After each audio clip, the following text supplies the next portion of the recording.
Hello and welcome back to my channel, Designs by Dana. I'm Dana and I'm also close to my heart maker. I'm currently working on the 30-day sketch challenge by Christy's Beautiful Life. And if you've been watching any of my videos this month, you know that I've been doing a bingo challenge as well. Today I'm not going to draw from my bingo because I am doing a sketch, and here's the sketch here. It was created by Sarah Davies.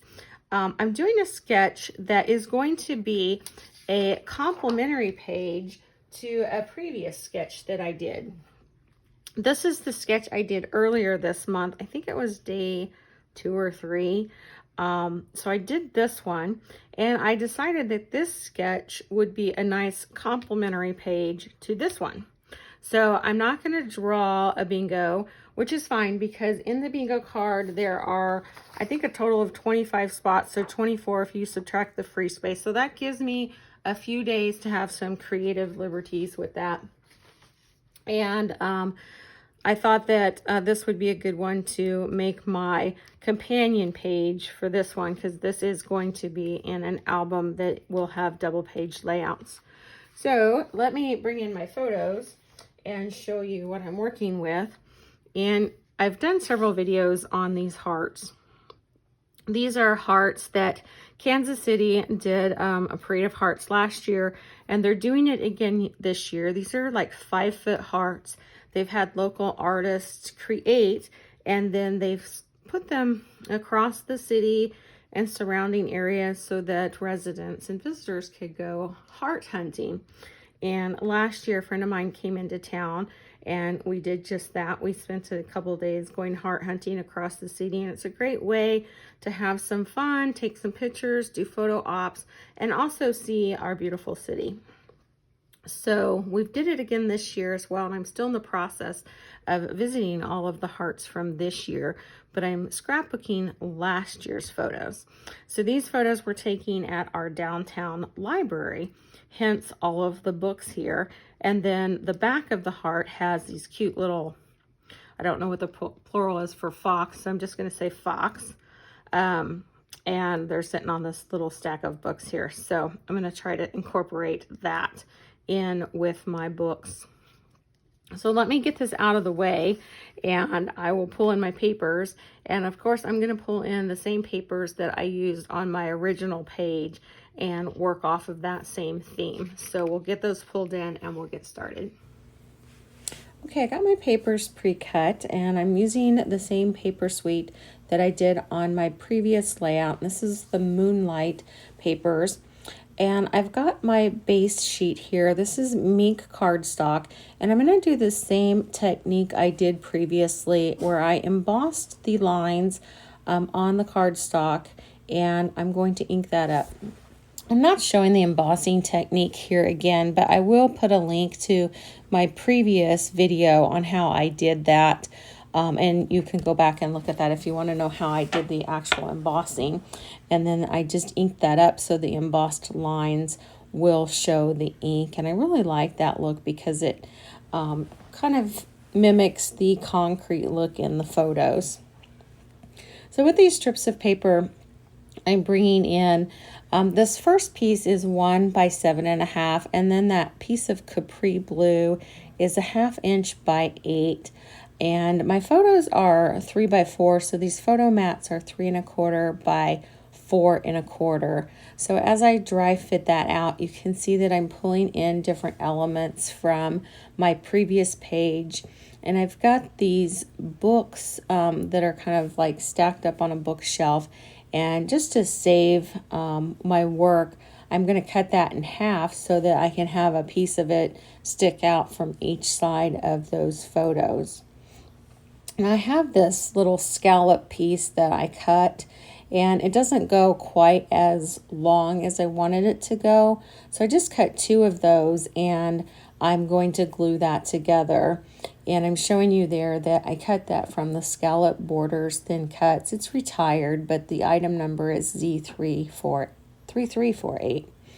And I also wanted to show you, even though I used it on the previous page, the book stamp set came from In a Book stamp set and thin cuts.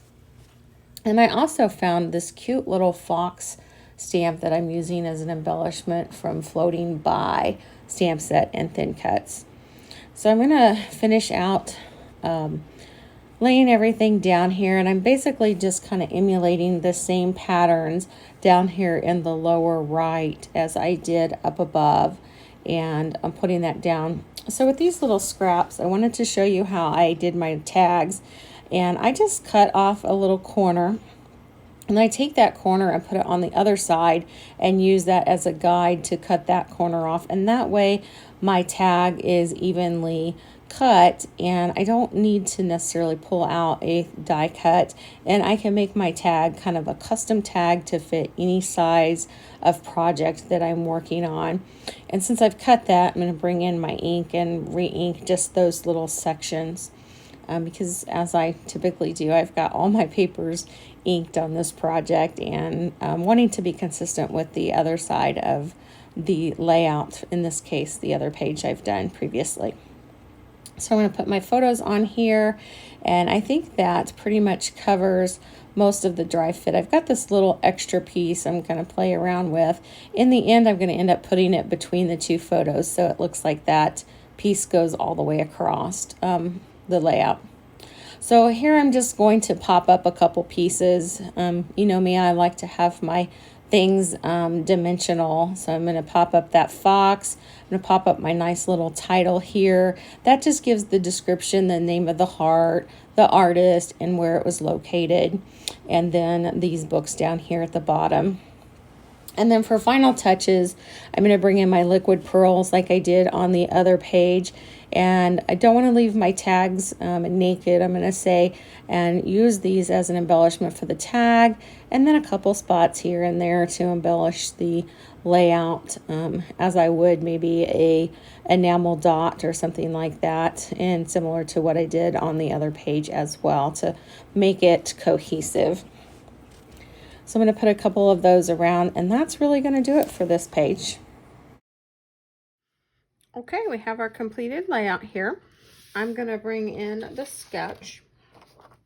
And right off the bat, I modified this from a 12 by 12 down to 8.5 by 11. And I made it work for the additional page for my previous sketch that I did. So now I have a companion page. So I have a 2-page layout to go into my album to commemorate this heart hunting experience. I kind of tied them together by using the same stamp set. I wish I would have thought to pull in some of these other colors onto this side, but I think it still works, and I'm happy with that. I think the little fox here is adorable, tying into this heart here. And of course, true to form, I did pop up my embellishments here, as I typically do, and added the liquid pearls to be consistent with this side. So all in all, I'm very happy with that, and I really appreciate the simplistic look of this particular sketch. And this kind of reminded me of items kind of sitting up on a shelf or a bookshelf, so that kind of tied in to this bookshelf look here and down here as well. So I hope you like that. If you liked it like I did, please hit that like button and consider subscribing to my channel as well. If you have any questions on anything, and I noticed I didn't necessarily give you the measurements for everything, but if you ever need measurements or questions about how I put things together, put those in the comments, and I'll be happy to share any of my measurements with you if you want to recreate any of these layouts. Stay tuned for more 30-day sketch challenges throughout the month, and we will see you soon. Thanks for watching.